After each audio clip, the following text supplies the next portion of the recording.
아멘. 네, 간증해 주셔서 감사합니다. 우리 정대영 집사님 별명을 하나 드릴게요. 아멘 할렐루야 집사님. 네, 아멘 할렐루야 집사님이십니다. 사실은 우리가 성교를 가기로 결단할 때, 내가 그걸 수락할 때 좀 그래도 좀 내가 한번 가봐야 되겠다. 그리고 누가 봐도 저분은 그래 한 번쯤 가볼 만해 이렇게 생각되는 그런 분들이 가시죠. 근데 사실 정대영 집사님이 가신다고 할 때 제가 깜짝 놀랐어요. 집사님이 가신다고? 근데 정말 대단해 보이고 그 결단이 너무 용기 있어 보이고 그랬습니다. 네, 사실 정대영 집사님 부부가 가셨는데, 윤정희 집사님하고 같이 가셨는데, 가게 된 사연이 뭐냐면 올해가 환갑이시래요, 정 집사님이. 그래서 자녀들이 이제 두 분 이제 환갑 여행을 보내주려고 그렇게 한 건데, 그 환갑 여행의 그 목적지를 트리키에 선교로 선택을 하신 거예요. 윤 집사님이 그냥 가는 여행은 좀 나는 별로다, 의미 있는 여행을 가고 싶다 해가지고 이제 트리키에 선교를 환갑 여행으로 이렇게 가시게 된 거예요. 그것 또한 너무 감동이잖아요. 하나님이 보실 때 얼마나 이쁘시겠어요. 좋은 그냥 고생 안 하는 여행 얼마든지 선택해서 갈 수 있는데, 그 고생하는 선교 여행으로 환갑 여행을 가시겠다고 할 때 또 기꺼이 정 집사님 또 가겠다라고 이렇게 하시고, 그래서 거기서부터 이미 하나님이 기쁘게 받으시고, 그리고 거기 가셔서 또 많은 은혜를 주실 것이 저는 기대가 됐었습니다.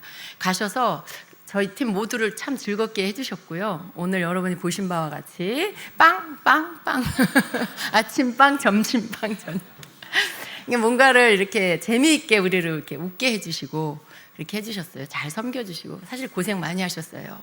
이 캐리어 올리고 내리고 하는 부분들에 우리 주 목사님하고 우리 정대영 집사님하고 남자가 둘밖에 없었어요. 그래서 좀 많이 힘들었죠. 이번에는 지역을 많이 이동을 하면서 선교를 했기 때문에 이스탄불에서 앙카라에서 코냐에서 갑바도키아에서 다시 이스탄불에서 한국 이렇게 왔기 때문에 그 이동하는 일들이 되게 많아서 짐을 올리고 내리고 이렇게 하는 시간들이 많았어요.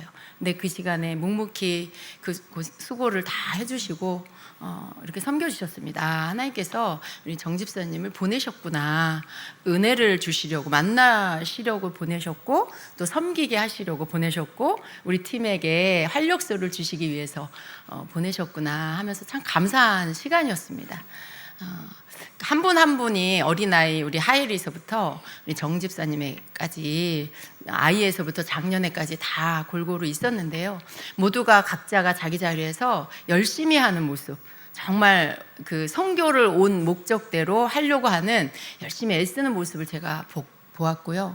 특별히 우리 아이들뿐만 아니라 우리 청년들 정말 자기 조가 이렇게 짜여지면 그 오늘 나가서 하나님 한 영혼을 만나게 해주세요. 예비된 영혼을 만나게 해주세요. 그렇게 기도하고 예배하고, 그리고 또 나가서 사역을 하고, 또 사역 나가서 또 그곳에서 가장 먼저 예배드리고 기도한 다음에 이제 사람들을 만나고, 이런 모습들 보면서 가장 먼저 하나님을 사랑하고, 그리고 하나님께 예배하고 의지하고, 그래서 기도 올리고, 그 다음 하나님께서 만나게 해주시는 영혼, 기도하고 나서 누군가를 만나면요, 성령님이 보내신 영혼이구나 이렇게 확신이 드는 거예요.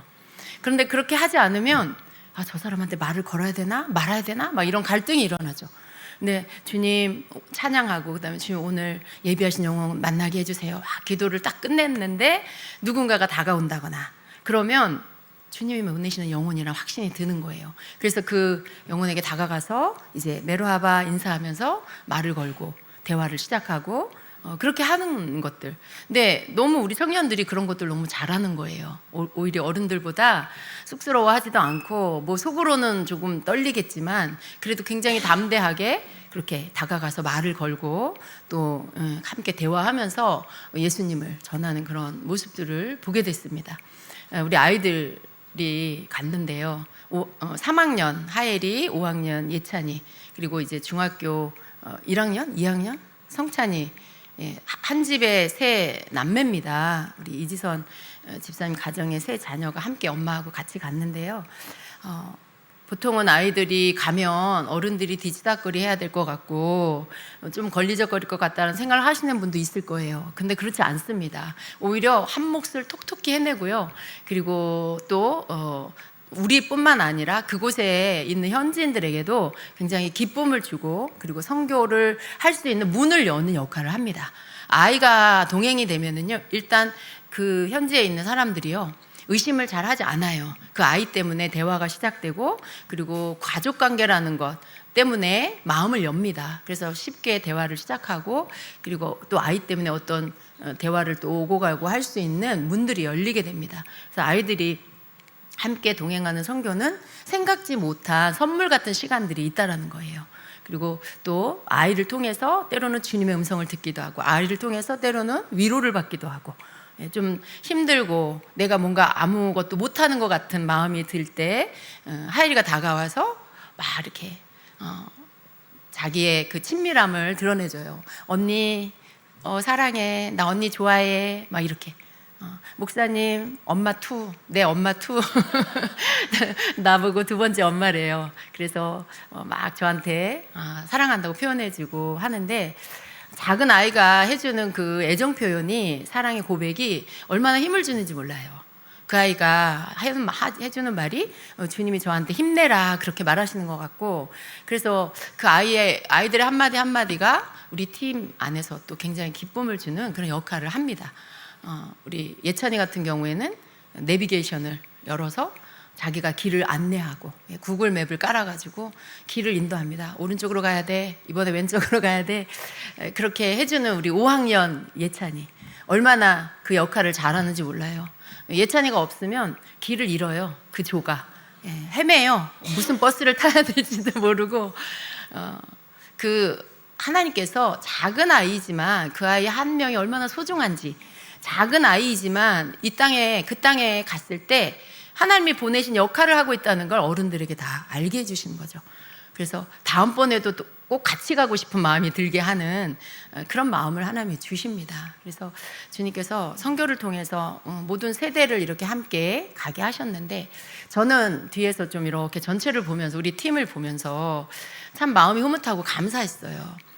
저는 또 이렇게 담임 목사로 함께 했기 때문에 거기에 현지인들도 중요하지만 우리 팀의 연합이 또 굉장히 마음이 쓰이죠. 누군가 또 이렇게 마음이 상하거나 힘든 일이 생기면 안 되니까 그렇게 또 이렇게 뒤처지거나 혼자 왜 떨어진 사람이 없나 살피게 되고 또 가서 또 이렇게 추스리게 되고 이런 것들을 또 해야 하는 것이죠.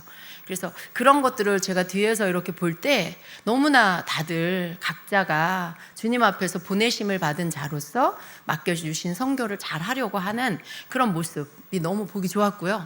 그리고 또 팀 안에서 하나됨을 깨뜨리지 않으려고 서로 노력하고 애쓰는 모습들이 있었습니다. 그래서 가장 이제 선교 가서 가장 위험한 일이 뭐냐면 마음이 상하는 일이죠. 그래서 팀 안에 분열이 일어나는 건데요. 그런 일이 생기지 않도록 애쓰는 모습들, 서로 이렇게 마음을 서로 양보하고 또 뭔가 좀 예민한 일이 생겼을 때 또 먼저 사과하고 또 서로 마음을 받아주고 마음을 또 풀어주고, 이런 시간들을 통해서 팀이 하나가 되면서 처음부터 끝까지 함께 또 주님이 이끄시는 길들을 걸어올 수 있게 해주셨습니다. 그래서 그러한 부분들에 너무 감사하고요. 또 현지인들을 만났을 때 그들이 우리에게 많은 사랑을 줬어요. 그들이 우리에게 이렇게 뭔가 이방인이라고 해서 배척하지 않고 굉장히 친절을 베풀고 길을 물으면 또 이렇게 잘 가르쳐 주고요. 근데 이제 이런 건 있었어요. 길을 물으면 이쪽으로 가라 그래요. 또 어떤 사람은 이쪽으로 가다가 오른쪽으로 가라 그러고 막 그렇게 각자가 알려주는데, 나중에 선교사님한테 얘기를 들으니까 거기 사람들은 절대 자기가 뭘 모른다라고 말하지 않는데요. 몰라도 아는 척을 하고 몰라도 자기가 그냥 막 이렇게 길을 안내하고 그런데요. 절대 내가 저는 잘 거기 어딘지 몰라요 이렇게 하지 않는다는 거예요. 그래서 일로 쭉 가세요. 뭐 이렇게 가다가 오른쪽으로 가세요. 뭐 오른쪽으로 가세요. 왼쪽으로 가세요 하는데, 생각해보니까 이제 그분들이 잘 모르는데 그냥 이렇게 얘기해 주는 분들이 있었던 거죠. 사실 저희가 길을 좀 헤맸거든요, 우리 조가. 근데 길을 몰라서 계속 물었는데 계속 그들이 알려주는 길들로 갔는데 잘 못 찾아가서 나중에는 이제 저희가 택시를 타고 가게 됐었어요. 그래서 돌아와서 선교사님께 그 얘기를 했더니 여기 사람들은 자기가 몰라도 절대 모른다고 말하지 않고 무조건 이쪽으로 가세요, 쭉 가세요, 이렇게 알려준다라고 해요. 그런 것도 있지만 기본적으로 사람들이 굉장히 이렇게 친절해요. 그리고 뭔가 이렇게 우리에게 뭘 베풀어 주려고 하는 그런 마음들이 있습니다. 그게 그들의 종교 때문인 것도 있겠지만요, 또 그렇지 않은 부분들을 또 주님이 알게 해주셨어요. 그래서 그냥 조건 없이 우리에게 호의를 베풀어 주고 우리가 뭔가 도움이 필요할 때 계속 옆에서 떠나지 않고 도와주려고 하시는 분, 또 차를 대접해 주시고 집으로 초대해서 음식을 또 이렇게 대접해 주시면서 그런 어떤 호의를 베푸시는 일들이 있었어요. 근데 그런 아까 이제 말씀하신 그 할아버지였는데 그날 저희 정 집사님하고 제가 한조였거든요. 그래서 함께 그 시간을 보냈는데요. 모두가 우리 조 모두가 그 가정에서 베푸는 호의를 받으면서 저들 안에 정말 사랑이 있구나라는 것들을 느낀 거예요. 저들 안에 이렇게 낯선 사람들에게 베푸는 호의와 사랑을 가지고 있구나. 이건 제가 예수님을 믿는 사람이라고 말을 했거든요. 그런데 이제 서로 그런 종교적인 이야기를 잠깐 나누기도 했는데 그럼에도 불구하고 끝까지 저희들에게 호의를 베풀어 줬어요. 당신들이 호텔이 어디냐, 내가 거기까지 차를 태워다 주겠다라고 하는 그런 것들을 이렇게 베푸는 거예요. 식사도 대접해, 차도 대접해, 뭔가 그러면서 집에 거기 숙소까지 데려다 주겠다라고 하는 그런 호의를 베풀어 주는데 저희가 이제 그 부분은 이제 감사 표시만 하고 나왔는데요. 그 안에서 느껴지는 그분들이 가지고 있는 사랑, 그 마음 가운데 갖고 있는 그런 친절함과 사랑에 대해서 묵상하게 되는 시간이 있었습니다. 하나님께서 주시는 우리에게 그들에게 뭔가를 주게 하시기도 하지만 그 땅에 갔을 때 그들에게 우리가 또 배우게 하고 받게 하는 것들이 있더라고요. 우리 간증자들이 고백한 것처럼 그곳에서 하나님이 각 개인의 그 상황에 만나 주십니다. 그 속에 있는 쓴뿌리, 그 속에 있는 아픔들, 그런 것들이 드러났을 때 또 치유해 주시고, 우리가 이렇게 우리 팀끼리 예배를 드릴 때에 주님께서 또 어떤 우리 청년에게는 그 속에 있는 그러한 것들이 축사되게 하는 시간도 있었어요. 함께 기도해주고 하면서 오랫동안 혼자 힘들어했던 것들이 떠나가면서 또 회복이 되는 이런 시간도 하나님 주시고요. 그러니까 우리가 한국에서 예배 드릴 때 이곳에서 그런 일들이 있지, 선교 가서는 그 땅의 영혼들에게 복음 전하는 일 하나님이 그걸 위해서 가게 하시지라고 생각하시죠. 그게 맞죠. 그런데 그것만 하시는 게 아니라 우리가 함께 간 이들을 주님이 또 만져주시고 치유해 주시고 또 은혜를 부어주셔서 믿음을 이렇게 성장시켜 주시는 그런 시간들이 또 있습니다. 그 은혜의 시간들이 있어요. 그리고 그들을 보면서 우리가 또 생각하게 하고 나는 어떠한가를 돌아보면서 내 안에 사랑이 너무 부족하구나. 내 안에 복음을 전하려는 마음은 있지만 저들을 진정으로 사랑하고자 하는, 끝까지 사랑하고자 하는 그 마음은 부족하구나라는 그 너무 이렇게 짧은 기간 동안 사랑하지만 또 떠나고 돌아가며 잊어버리고 하는 이러한 너무 이렇게 양이 부족한 사랑, 그런 사랑을 갖고 있구나라는 것들로 하나님 앞에 회개하게 되고 정말 더 큰 사랑을 부어달라고 하는 기도를 또 하게 되고, 이런 어떤 하나님께서 보냄을 받은 우리에게도 사역해 주시는, 역사해 주시는 이런 은혜의 시간들이 있습니다. 그래서 오히려 열방에 가면 나 자신이 더 잘 보이는 거죠. 이 땅에 있을 때는 각자 자기의 위치가 있고 또 각자 자기가 이미 해놓은 것들이 있기 때문에 잘 보이지 않는 자기 모습이 있어요. 그런데 열방에 나가면 우리 모두 호칭이 쌤이 됩니다. 선생님이에요. 그래서 서로 선생님, 쌤 이렇게 부르면서 그렇게 서로 시간을 보내는데요. 그렇게 있으니까요, 내가 갖고 있는 직분이나 뭐 어떤 사역이나 이런 옷들을 벗어놓고 그곳에서는 동일하게 복음을 전하러 온 보내심을 받은 자로서 함께하는 것이죠. 그랬을 때 그곳에서 내가 입고 있던 옷 때문에 보이지 않았던 그 나의 진정한 모습이 거기에서 내가 보게 되는 일들이 있죠. 내가 이런 사람이었구나. 난 이게 부족했구나. 나는 그리고 또 나도 보이지만 다른 사람도 보이죠. 우리 청년이 저렇게 믿음이 있었구나. 저렇게 복음을 잘 전하는구나. 저렇게 하나님을 향한 사랑이 있었구나. 이런 것들이 발견이 되는 거예요. 저는 요번에 가서 우리 청년들에게 많은 정말 하나님이 저 아이들을 어떻게 쓰실까 하는 그 미래를 보게 되는 시간이었고요. 또 우리 초등학교 아이들 하일이랑 예찬이, 성찬이 보면서 또 저렇게 어렸을 때부터 열방을 경험하고 선교를 경험하고 또 직접 해보면서 그 눈으로 보면서 경험한 많은 것들, 그것을 통해서 얼마나 저 아이들의 세계관이 넓어질까, 얼마나 저 아이들이 세계와 열방을 보는 눈이, 그 시야가 넓어질까, 이런 부분들을 생각하면서 하나님께서 그 아이들을, 그 청년들을 앞으로 쓰실 것들에 대한 기대감이 생겼습니다. 이 안에서 볼 때는요 잘 보이지 않아요. 이 안에서 보면 그냥 늘 마당에서 뛰어놀고 또 그냥 늘 청년 모여서 함께 예배하기 때문에 가깝게 볼 수 있는 기회들이 많지 않아요. 근데 그 열방에 나가서 함께 열흘간의 시간을 보내면서 더 자세하게 보게 되는 시간을 통해서 저는 우리 주임제교회의 다음 세대 미래를 또 보게 되고요. 하나님께서 이 아이들을 통해서 앞으로의 시간 가운데 하실 일들에 대한 믿음과 기대가 더 생기는 그런 시간이었습니다. 그래서 주님께서 엄마, 부모님은요 작은 아이, 자녀를 보내는 게 좀 걱정이 되기도 하고 모험이 될 수도 있어요. 그런데 아이들이요 나가면 바뀌더라고요. 다 느끼는 게 있고요, 자기가 경험하면서 배우는 게 있고, 또 함께 어른들과 함께 있으면서 거기에서 또 함께 보고하고 나누는 이 시간들을 통해서 배우는 게 있더라고요. 그래서 갔다 오면 정말 그 아이 속에 하나님 넣어주시는 것들이 있고요, 그게 계속해서 성장하게 되는 것입니다. 그래서 하나님의 어린이로 자라게 하려고 할 때 열방에 나가게 하는 이러한 일들 얼마나 좋은 교육인지 모르겠다라는, 정말 좋은 교육이다라는 그 생각을 하게 됐습니다. 좀 더 일찍 정말 넓은 세상을 보게 해주는 게 아이한테는 큰 경험이 되고 믿음이 성장할 수 있는 좋은 기회가 된다라는 것이죠. 여러분에게 도전합니다. 여러분 아주 작은 3학년짜리 아이도 다녀왔어요. 그리고 자기 역할을 잘 해내고 왔습니다.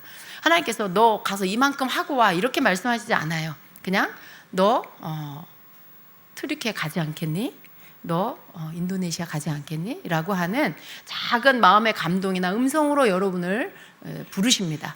근데 그 부르심에 여러분이 주님이 나를 가라고 하시는구나, 부르시는구나, 그러면 여러분이 가기로 마음을 먹으면 되는 거예요. 주님 제가 가기를 원하십니까? 주님 저에게 가라고 하십니까? 그러면 제가 가겠습니다. 갈 수 있는 환경을 만들어주세요. 갈 수 있는 여건으로 주님께서 풀어주세요. 갈 수 있는 재정을 주세요. 여러분이 그렇게 구하면 되겠죠. 그래서 주님께서 가라 하셨으니까 순종하고 가는 거. 그리고 가서의 모든 일들은 여러분이 기도하면서 예배하면서 성령이 이끄시는 대로 주님께 순종하며 따라가면 되는 거죠. 뭔가 특별하게 뭐가 준비되어야 가는 게 아닙니다. 여러분이 뭔가 성경적인 지식이 많아야 되고 기도를 하루에 막 5시간씩 막 해야 하고 그래야 선교 갈 준비가 된다, 꼭 그런 건 아니에요. 물론 기도도 준비해야 되고 또 말씀도 아는 게 우리에게 필요하지만요, 무엇보다 중요한 건 주님이 여러분에게 너 거기 가지 않겠니? 너 거기 가라 이렇게 하실 때 그냥 예하고 가는 거, 이게 하나님이 가장 원하시는 준비입니다.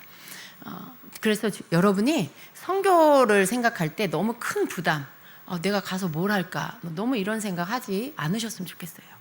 가라 하시면 가고 아무 말씀 안 하시면 안 가면 되는 거예요. 가란 말씀 안 하시는데 억지로 갈 필요는 없어요. 주님이 이렇게 감동을 주시거나 부르시면 거기에 반응해서 순종하고 나아가면 됩니다. 그래서 여러분 선교에 대한 눈높이를 좀 낮추시고요, 내가 인생 가운데 그래도 몇 번은 주님이 기뻐하시는 이 선교를 내가 나아가서 한번 주님 그곳에서, 그 땅에서 내가 좀 주님을 만나고 싶다, 그 땅에서 주님이 내게 원하시는 것을 내가 좀 해보고 싶다 라는 것들을 여러분 좀 순종함으로 체험해 보게 되시기를 바랍니다. 오늘 제가 여러분하고 함께 선교에 대한 말씀을 나누려고 합니다.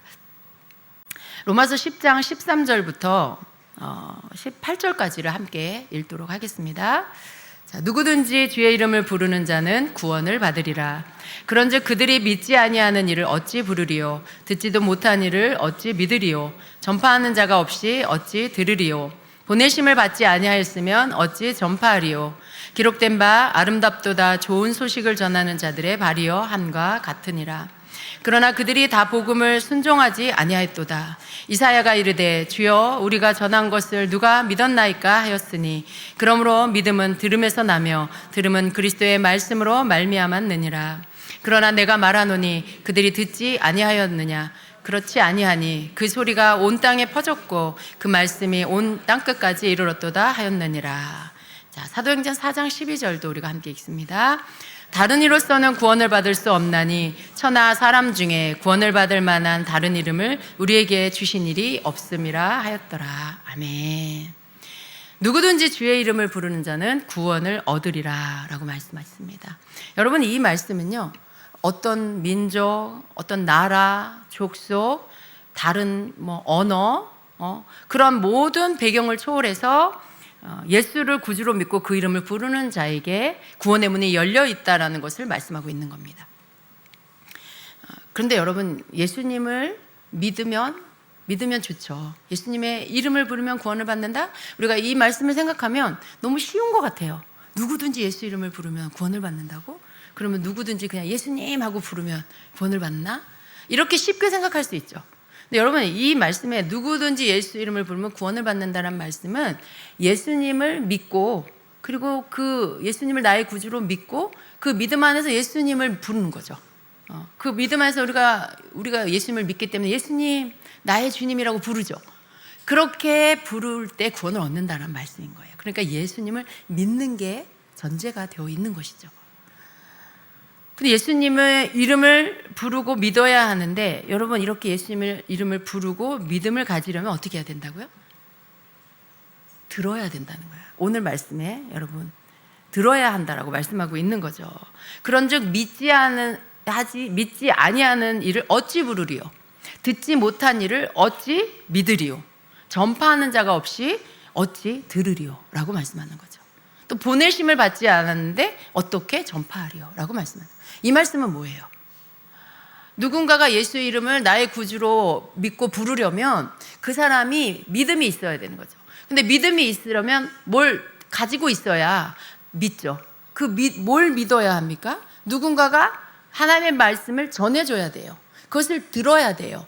그래야 그것을 듣고 믿는 것이죠. 근데 여러분, 믿음은 들음에서 나고 들음은 그리스도의 말씀에서 난다라고 말씀해요. 누군가가 듣고 믿어야 할 하나님의 말씀, 그리스도의 말씀을 전하는 자가 있어야 된다는 거죠. 전파하는 자가 있어야 돼요. 하나님은요, 우리에게 가라고 하십니다. 보내시는 거예요. 우리는 누구예요? 보내심을 받는 자. 그럼 우리는 보내심을 받고 가서 전파하는 자가 되어야 합니다.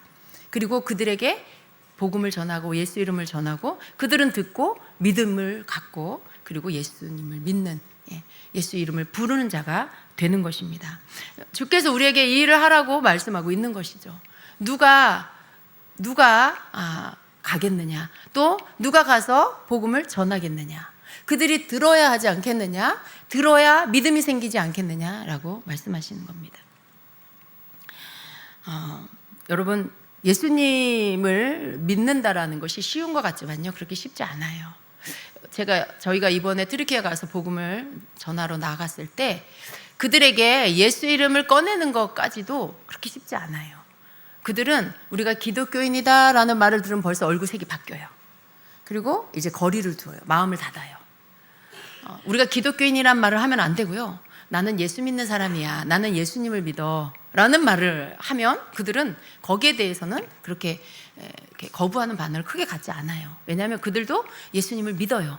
근데 우리는 구원자로 믿는 거고 그들은 선지자로 믿는 거예요. 근데 그들은 예수님이 먼저 왔지만 선지자고 마음의 뜨가 그 뒤에 왔기 때문에 더 나중에 온 자를 믿는다라는 이론으로 마음의 뜨를 믿어요. 무슨 논리인지 근거인지 도대체 알 수가 없어요. 왜 나중에 왔으니까 구주예요? 어떻게 그럴 수가 있어요? 뭔가 나를 위해서 행해 주신 일이 있어야 되는 거잖아요. 우리가 들었을 때 정말 그렇구나 하는 거.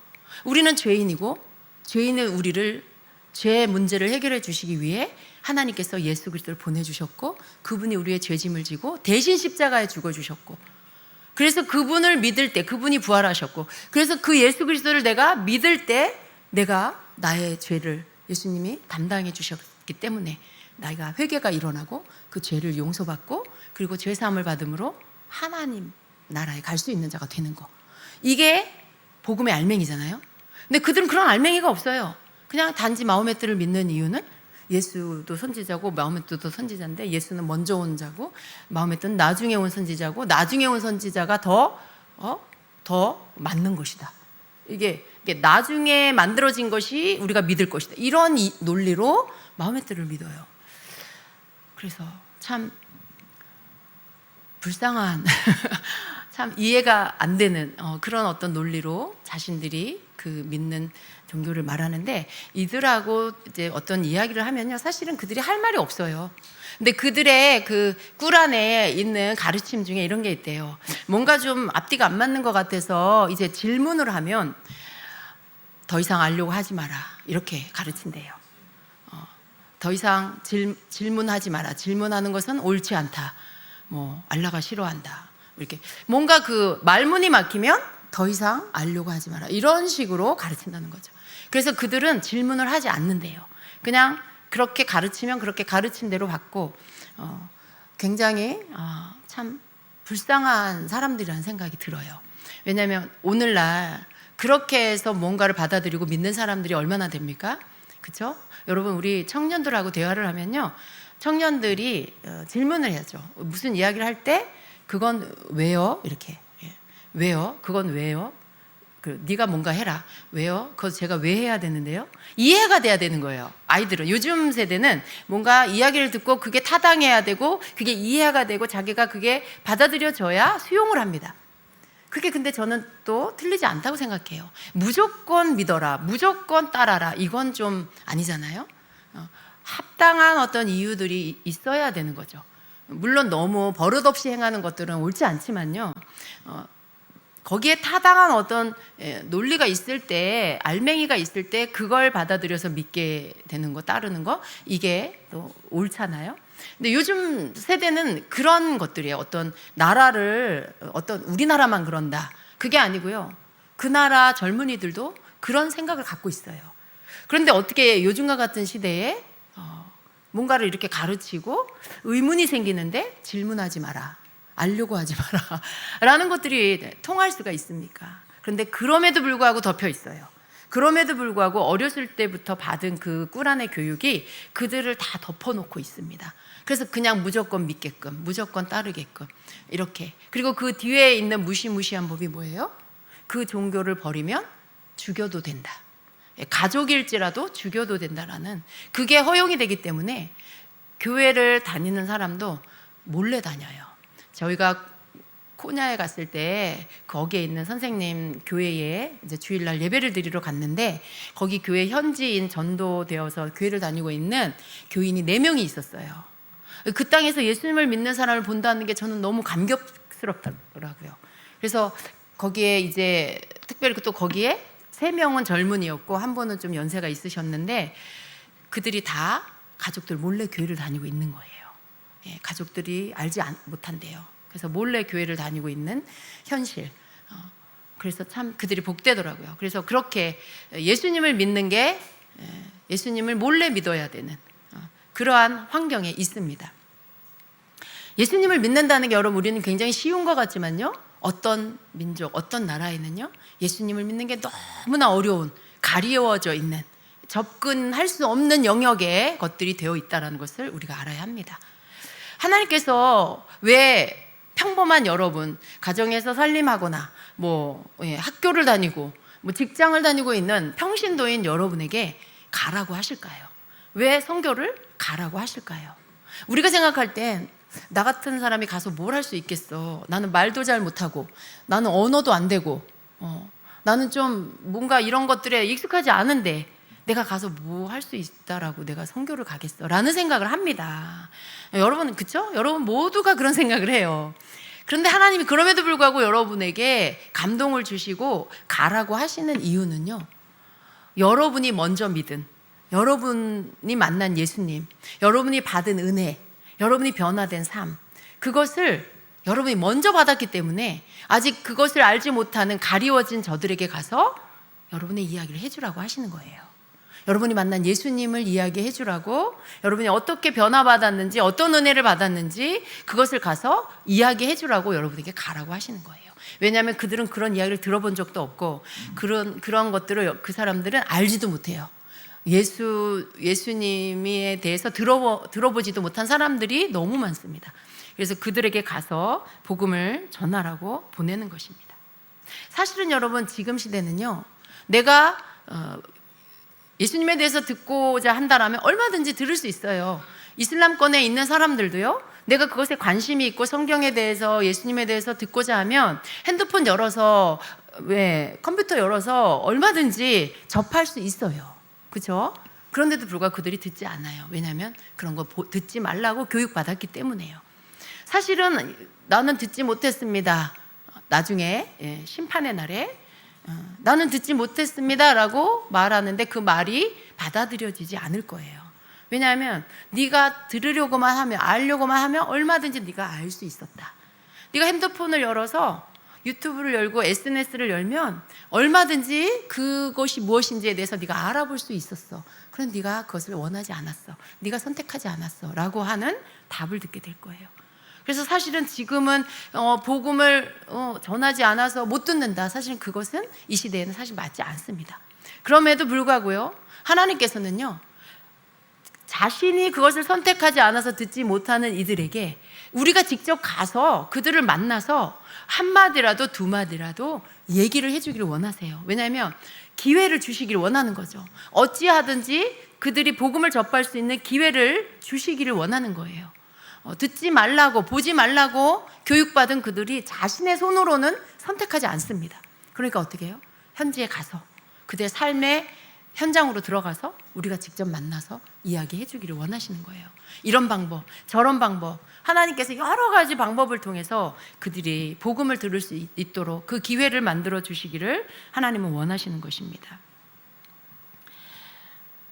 우리가 해야 할 일은 뭘까요?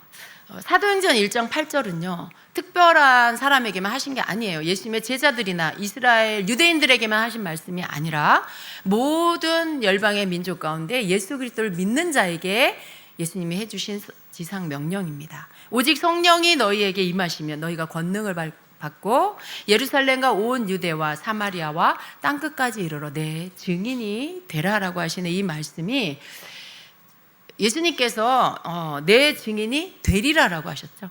되리라, 너희가 그렇게 되리라라고 말씀하고 있어요. 우리가 증인의 삶을 살게 되는 거예요. 지금도 여러분 이 땅에서 증인의 삶을 살고 있습니다. 또 주님이 보내시면 그 보내시는 땅에 가서 예수님의 증인의 삶을 사는 것입니다. 나는 예수님을 믿어. 예수님은 내 삶에 나에게 이런 일을 행해 주셨어. 예수님께서 나에게 내가 기도할 때 이렇게 응답해 주셨어. 우리 가정 안에 이런 일을 해 주셨어. 이런 것들을 말하는 거, 그게 증인의 삶이에요. 예수님이 내 삶에 행해 주신 일들을 전하는 거, 내가 믿는 예수님은 나를 위해서 이런 일을 해주셨어 라는 것들을 전하는 거, 이게 증인의 삶이죠. 그래서 우리가, 여러분 각자가 받은 은혜가 있잖아요. 여러분이 만난 예수님, 그분이 여러분 안에 계시잖아요.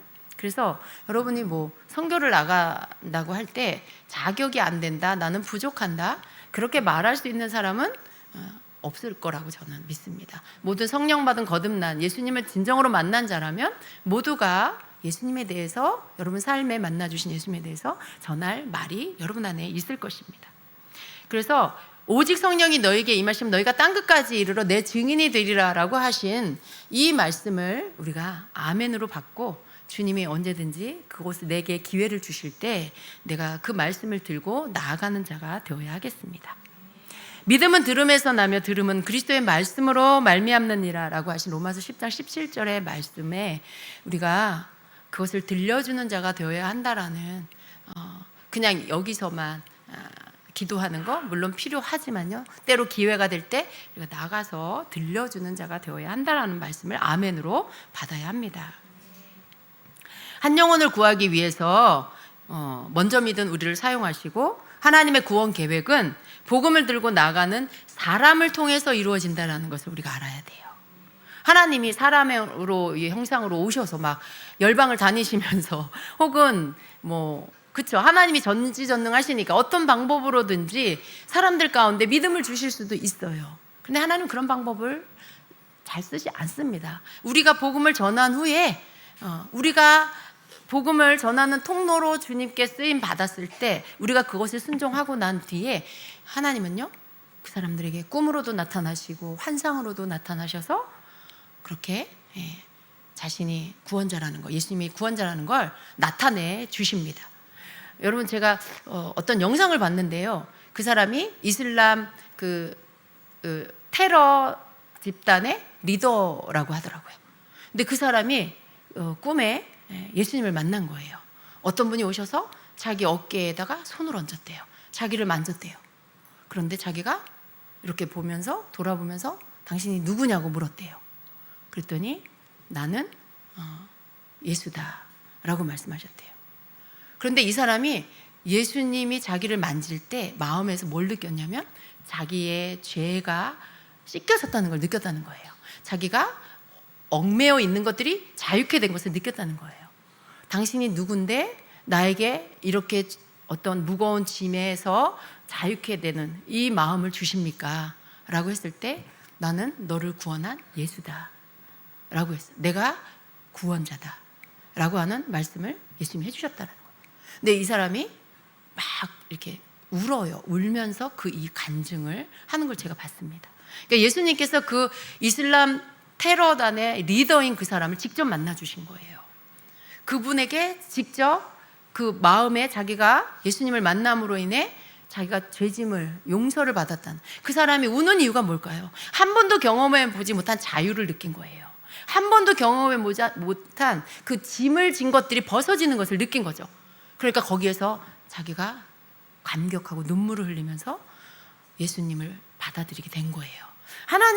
예수님은 오늘날 이런 방법으로도 믿지 않는 그 강력한 이슬람의 그 영역 아래, 그 세력 안에 눌려 있는 자들을 만나 주십니다. 그리고 그러한 사람들을 통해서 또 그들을 구원하시기도 합니다. 그런데 하나님은 여러 방법을 쓰시는 거예요. 먼저 믿은 우리를 이 사람을 통해서 복음을 전하게 하시고, 그 다음 성령께서 또 역사하시면서 계속해서 한 번이 아니고 두 번이 아니고 무너질 때까지 계속해서 복음을 전하게 하시고 또 접하게 하셔서 결국 그들이 예수님을 믿게 하시고 성경을 읽게 만들어 주시는 것입니다. 이사야 52장 7절에 좋은 소식을 전하며 평화를 공포하며 복된 좋은 소식을 가져오며 구원을 공포하며 시온을 향하여 이르기를 내 하나님이 통치하신다 하는 자의 산을 넘는 발이 어찌 그리 아름다운가라고 말씀합니다. 여러분, 복음 들고 산을 넘는 자의 발이 아름답다라고 말씀해요. 여러분, 발 아름답습니까? 우리의 발의 모양이 아름답다는 게 아니에요. 복음을 들고 나아가는 그 발이, 복음을 위해 발걸음을 내딛는 순종의 발걸음이, 그 발이 아름답다라고 말씀하시는 거죠. 하나님께서 아름답다라고 하세요. 복음 들고 산을 넘는 자의 발이 어찌 그리 아름다운가라고 말씀하세요. 주님께서 기뻐하신다는 뜻이죠. 복음 들고 선교하러 나아가는 그 발걸음을 기뻐하신다라는 말씀입니다. 그래서 우리는 기회가 되는 대로 복음을 전해야 돼요. 기회가 되는 대로 함께 나아가서 복음을 전해야 되는 것입니다. 우리나라를 생각해 보면 우리나라에도요, 복음이 들어올 수 있었던 것은요, 누군가가 우리나라에 복음을 전해 주었기 때문입니다. 1885년 언더우드 선교사와 아펜젤러 선교사가 인천 제물포에 그 아름다운 발을 내디뎌 줬어요. 그들의 발걸음이 바로 이사야가 말한 좋은 소식을 전하는 아름다운 발이 되었던 것입니다. 이렇게 복음을 전하기 위해 누군가가 희생하면서 헌신하는 이러한 헌신이 있었기 때문에 우리나라도, 오늘 우리도 예수님을 믿고 구원을 받을 수 있게 된 것입니다. 그죠? 무언가 시작하고 그리고 계속해서 전하는 누군가의 희생과 헌신이 있을 때, 전하는 자의 목소리가 있을 때, 그때 구원을 받는 이들이 생기는 것입니다. 그래서 여러분, 우리가 하나님의 방법을 제한하지 않고 나 같은 자도 쓰셔? 나 같은 자도 가라 그러셔? 그러면 주님이 나도 필요해서 부르신다 생각하시고 이 모양 저 모양 여러 방법을 다 동원해서 복음 전파를 위해서 일하고 계시는 우리 하나님, 그 하나님의 뜻에 순종하여 적어도 우리가 하나님이 기뻐하는 일에 내가 한 번쯤 동참해야 되잖아요. 그죠? 하나님 사랑한다 사랑한다 하면서 그냥 여기서 예배 드리는 것만 좋아해. 내가 여기서 그냥 은혜 받고 감격하는 것만 좋아해. 그건 좀 어린아이일 때 그런 것 같아요. 영적으로 어린아이일 때. 그러나 우리가 계속해서 도전받고 말씀을 듣고 깨달아 갈 때는 때로 하나님 저 여기 있습니다, 주님 저를 쓰시옵소서라고 할 수 있는 그런 믿음의 또 그런 하나님 앞에 그 믿음의 모습을 또 보여줄 수 있어야 되겠습니다. 성도는요, 한 영혼을 구원하기 위해 복음을 들고 나아가는 것입니다. 우리가 이 일을 해야 하는 이유는 하나님의 마음과 눈이 죽어가는 영혼을 구원하는 일에 있기 때문에 그렇습니다. 태국에 가서 그 현장에 나가서 그 땅의 영혼을 만나고 돌아와서 저녁 예배를 드릴 때 우리를 향한 하나님의 신실하심을 찬양하는 그런 찬양을 드리고 있었어요. 근데 제가 그때 눈물이 쏟아졌어요. 왜냐하면 하나님의 신실하심을 노래하며 찬양하며 마음이 너무나 뜨거운데 우리는 알아요. 우리 하나님이 얼마나 신실하신 분인지, 우리 하나님이 얼마나 변함없이 우리를 사랑하시고 함께 하시고 우리를 인도하시고 우리를 축복하시는지 우리가 알아요. 그래서 그 하나님 생각할 때 그 신실하심을 마음 다해 찬양하게 되는 거죠. 그런데 우리는 그걸 아는데 낮에 만나고 온 그 땅의 영혼은 그걸 알지 못해요. 하나님의 어떠하심을, 하나님이 얼마나 신실하신 분인지를 알지를 못해요. 그러니 예배할 수도 없고 찬양할 수도 없어요. 근데 여러분, 이 차이가 얼마나 큰 차이인지를 제가 느꼈습니다. 나는 아는데 저들은 알지 못해. 나는 이 하나님, 이 신실하신 하나님을, 그 하나님의 신실하심을 알아. 내가 마음을 다해 그분을 예배하는데 저들은 하나님을 예배할 줄도 몰라. 그 어둠 가운데 덮여 있고 그 무지함 속에, 그 사단이 덮어놓은 어둠 가운데 가려져서 그 하나님을 알지도 못하고 살고 있는 그 영혼들이 너무나 불쌍하다라는 마음이 들었습니다. 알려줘도 믿으려고 하지도 않아요. 어둠 가운데 덮여서 그 빛 가운데로 나오려고 하지도 않습니다. 그런데 그때 제 마음에 제가 흘리는 이 눈물이 하나님께서 흘리는 눈물이라는 마음이 드는 거예요. 하나님께서 내가 저들을 향한 그 마음의 답답함이, 저들을 향한 안타까움이 얼마나 큰 줄 아느냐. 너희는 알지만 저들은 알지 못해. 너희가 알고 있는 나를 향한, 나에 대한 지식을 저들은 알지 못해. 근데 그런 마음을 막 부어주시는데요, 정말 눈물이 쏟아져요. 여러분, 제가 막 그들을 사랑해서 막 그들을 생각하면 눈물이 막 쏟아지고 그런 사람은 아닙니다. 그런 건 아니에요. 그런데 그 시간에 부어주시는 눈물은요, 하나님께서 저에게 주시는 하나님의 마음이고 하나님의 눈물이라는 것이죠.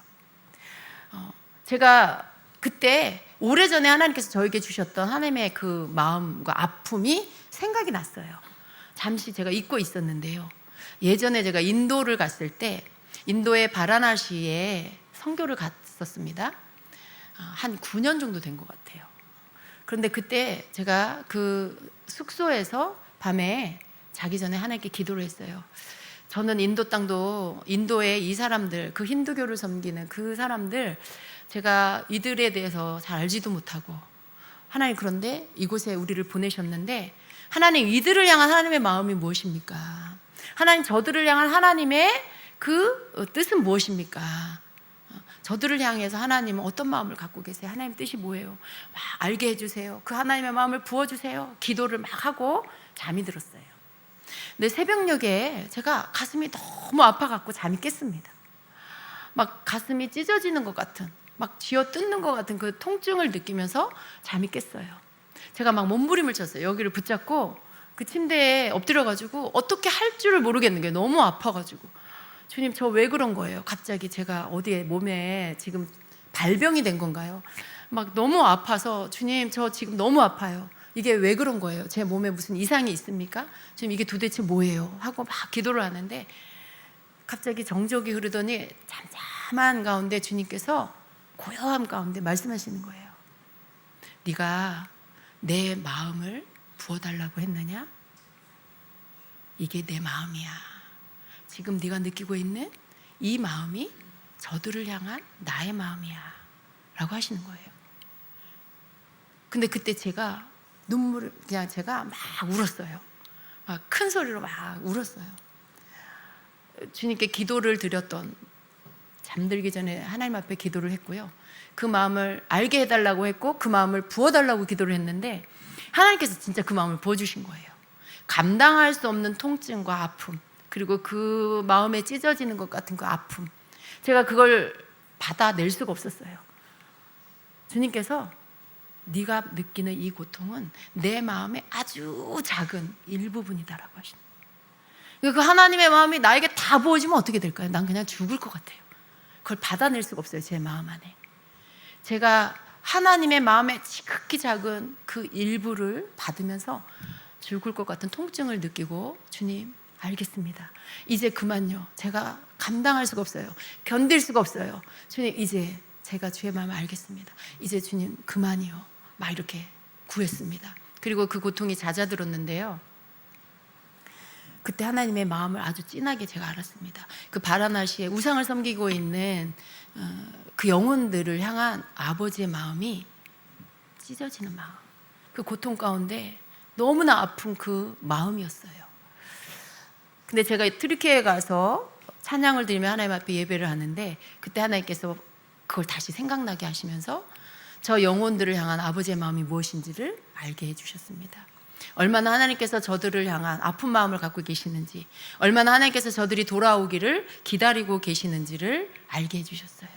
그래서 제가 그때를 다시 떠올리면서 하나님 그렇군요. 하나님 이 땅의 모든 열방에 하나님을 알지 못하고 우상 숭배하고 있는 저 영혼들을, 저들이 하나님을 섬기지 않기 때문에 진노하시는 게 아니라 저들을 향한 아픈 마음과 고통을 갖고 계시고 그 마음이 찢어지도록 아프신 그 마음이 아버지의 마음이시군요. 하나님 저들을 용서해 주세요. 하나님 저들이 알지 못해서 우상 숭배하고 있고 돌아오지 않고 믿지 않는 저들의 죄를 용서해 주세요. 하나님 사단이 저들에게 어둠을 덮어놓았습니다. 하나님 저들에게 하나님을 알지 못하도록 잘못된 것들, 거짓을 덮어놓았습니다. 주님 저들에게 거짓을 걷어내 주시고 예수님을 믿고 돌아오게 해주십시오.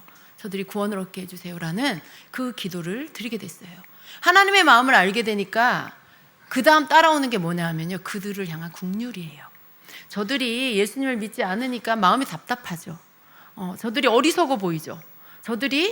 저들은 정말 사랑보다는 뭐예요? 너무 교만해, 너무 악해, 하나님도 믿지 않아, 복음을 전해주려고 해도 안 받아들여, 이런 마음이 드는 거죠. 그런데 하나님의 마음을 우리가 받게 되면요, 그들이 그런 반응을 할지라도 그들이 불쌍해요. 그들을 위해 울게 되고 대신 기도하게 돼주는 거예요.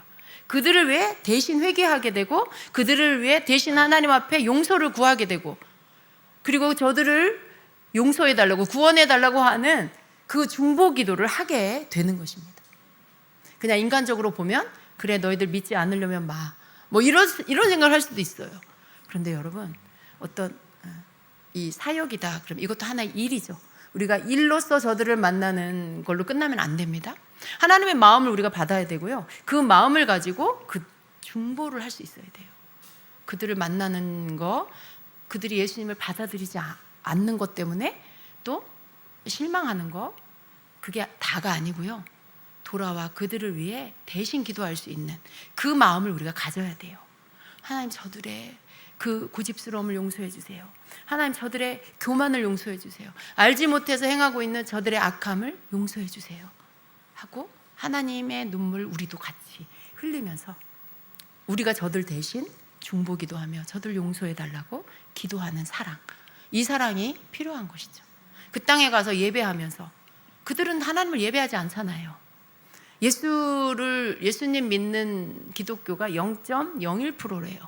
그 땅에서 도대체 누가 예배하겠어요? 선교사님들?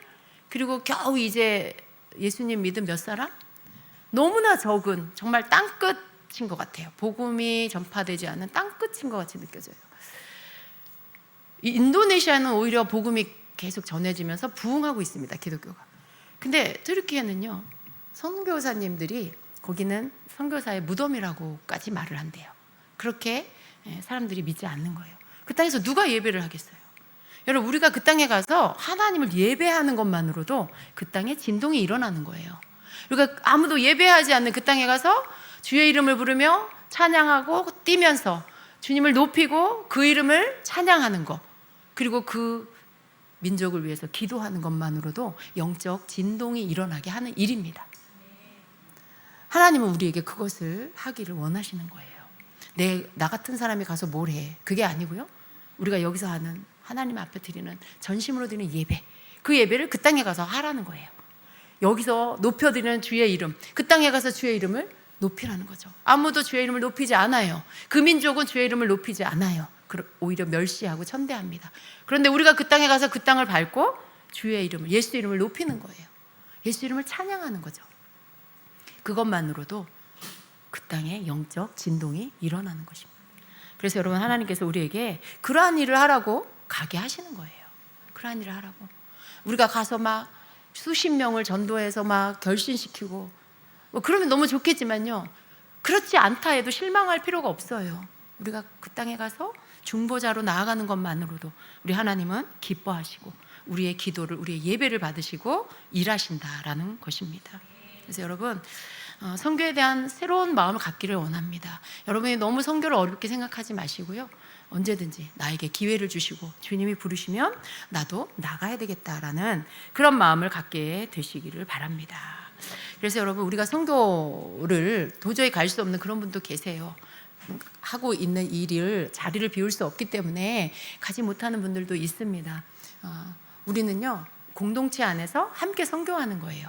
어떤 분들은 주님의 부르심을 따라 현장으로 나아가기도 하고, 또 어떤 분들은 뒤에서 중보기도 하고, 또 내가 못 가는 대신 한 사람을 보내는 어떤 그런 물질적 후원을 또 할 수 있습니다.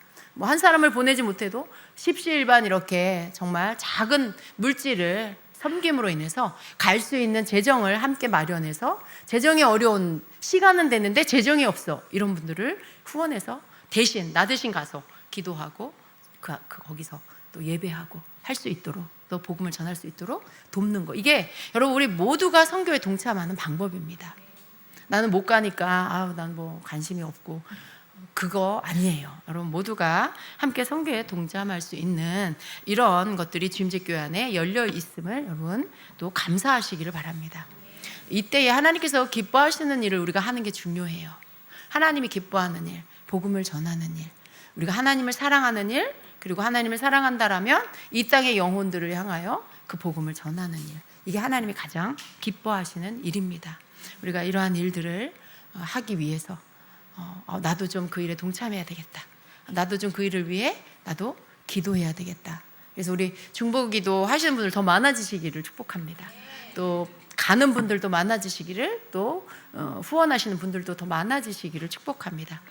이렇게 함으로써 우리가 하나님께서 이후에 그날에 우리가 만날 때, 주님 앞에 설 때에 주님, 그래, 사랑하는 딸아, 너가 그때 어려운 중에도 나를 기쁘게 하기 위해 내가 너에게 준 감동을 버리지 않고, 것들을 뒤로 하지 않고 네가 기꺼이 순종했지. 내가 보았어, 내가 받았어, 내가 너를 사용했단다, 잘했다, 착하고 충성된 종아 하시는 주의 음성을 들을 수 있도록 우리가 준비되기를 원합니다. 아멘. 네. 여러분 마음 가운데 주님의 주시는 감동을 잘 또 받으시고, 또 언제든지 주님께서 여러분에게 주시는 것들을 따라서 움직여 나아가는 여러분 되시기를 축복합니다. 함께 기도하겠습니다. 우리 이 시간에 기도합니다. 여러분, 열방의 모든 구원받지 못한 영혼들, 주님께로 구원받을 자들이 돌아와야 합니다. 특별히 이 시간에는 우리가 튀르키예를 위해서 함께 기도했으면 좋겠습니다. 우리 선교사님들 비자 문제로 지금 어려움을 겪어요. 앙카라에 계시는 선교사님은 거기서 지금 블랙코드에 올랐대요. 그 블랙코드는 뭐냐면 추방당한다는 뜻이에요. 그런데 이제 소송을 선교사님이 걸어놨는데 이게 잘 마무리가 돼서 그 땅에 남아 있어야 돼요. 여러분 이렇게 기도해 주세요. 하나님께서 선교사님을 보내셨고 선교는 주님의 일입니다. 주님이 책임져 주세요. 하나님 이러한 모든 어려움들을 걷어내 주시고 그 땅에 남아서 계속해서 복음을 전할 수 있도록 하나님께서 역사해 주세요. 성령님 역사해 주세요라고 기도해 주세요. 우리 신권세 이형광 쌤 비자가 만료가 됐어요. 그런데 지금 다시 신청을 해놓고 있는데 아직 연락이 오지 않았다고 합니다. 하나님 비자가 다시 연장되어서 나올 수 있도록 역사해 주십시오라고 기도해 주십시오. 또 우리가 만난 영혼들 하나님 그들이 계속해서 복음을 접하고 예수님을 믿게 해달라고 그들을 구원해달라고 함께 같이 기도하겠습니다. 우리